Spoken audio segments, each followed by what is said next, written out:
হরে কৃষ্ণ। সবাই কেমন আছেন? আশা করি আপনারা সকলে ভালো আছেন এবং আশা করি আপনারা ভালোই থাকবেন। প্রথমে শুভদৃষ্টির মতো দুজনকে আমরা দেখতে থাকলাম এবং বলতে লাগলাম যে কে পারে বেশি, সেটাই আমি ভাবতেছি এবং সেও বলল, আমিও ভাবতেছি যে কে পারে। ক্যামেরাম্যানকে একটু হাড়ির পাছাটা দেখাচ্ছি।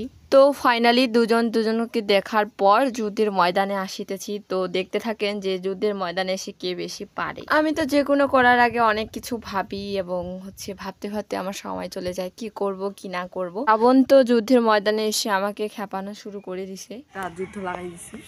এই যুদ্ধটা কি হচ্ছে দেখতে থাকেন। অনেক সেই পাওয়ারের যুদ্ধ, জানি না ও আমার সাথে পারবে কিনা।